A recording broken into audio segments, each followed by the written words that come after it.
I was inspired by a video that Keith Williams did of 5 Watt World, and if you haven't heard of his channel, I'd highly recommend it. He made a video a little while ago on how he used just one guitar, one amp and one simple pedal board for 30 days, and he made a really good case for doing so. So in this video I'm going to do the same thing. One amp, one guitar, and one pedal for 30 days.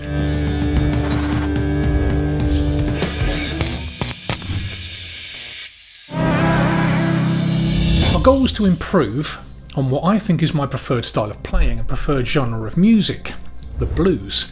Of course, the blues could be played on acoustic guitar, and that was a consideration. I mean, that made the guitar rig, or the whole rig, even simpler. I mean, what's good enough for Tommy Emmanuel is good enough for me, right? But then again, bending strings on an acoustic guitar is tricky, especially full note bends lower down the neck. Plus, I played my acoustic guitars for 2 hours straight recently whilst I was working on a project, and my forearms ached for days. But that could be a good thing. My 50s Mexican Strat's got Porter custom vintage pickups, and my Squier Strat has got Lola Strat special pickups. Porter pickups, when used with a good overdrive, will sound nice and gritty to give me that growly blues sound if I need it, but will clean up as well. And the Squier Strat pickups take a lot more to break up, as they are really clean and chimey. And the Squier's fretboard radius is 9.5 inch.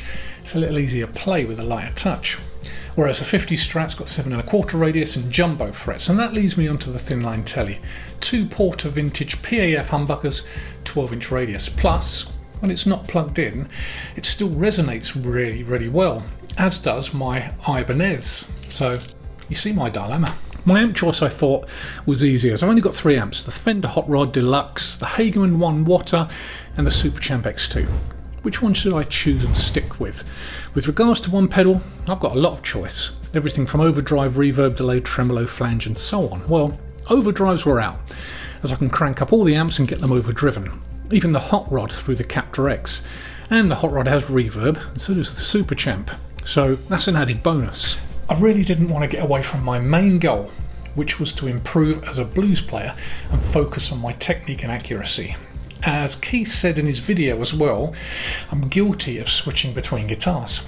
And I watched a video recently from the Guitar Pilgrim, and he's only got one guitar. He's a killer player. So what did I choose? Well, I chose my 50s road-worn Strat with a 7.25 inch radius neck, Porter vintage custom Strat pickups, and the guitar's recently been set up actually by Fat Cat Custom Guitars, as it was going out of tune a bit when I played chords lower down on the neck. He recut the neck for me, polished all the frets and crowned them. The amp of choice was the Superchamp. It's got reverb in it, so I kept that on, dialed the gain up a bit on preset 10, which is a British dirty sound. And as for the pedal, I went with the Boss TR1 Tremolo to add something extra to the sound.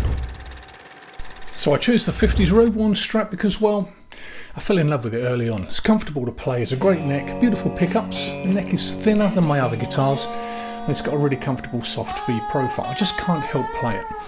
And I've upgraded it quite a bit, from the pickups, pickguard, knobs, nut, etc. Just something about it.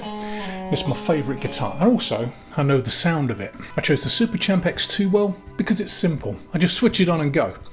I use setting 10 on the amp, which is a British dirty tone. That way I can get the gain I like and then dial it back on the Strat to clean it up.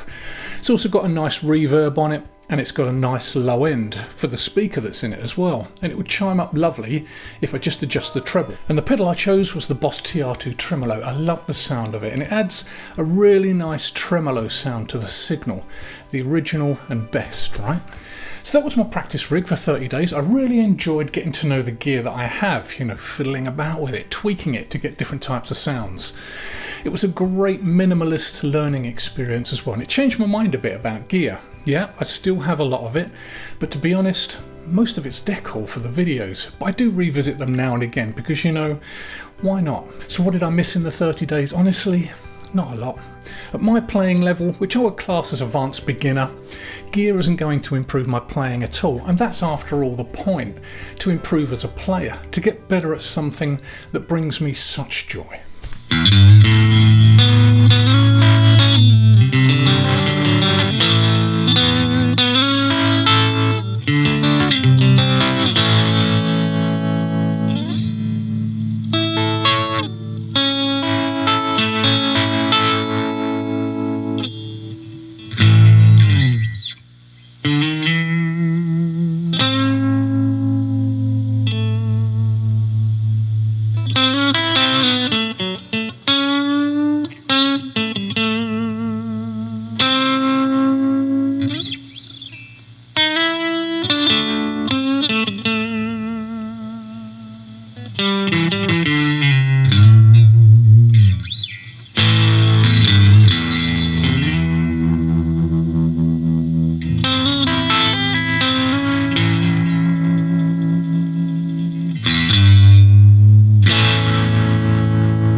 So you're asking why I did it? Yeah.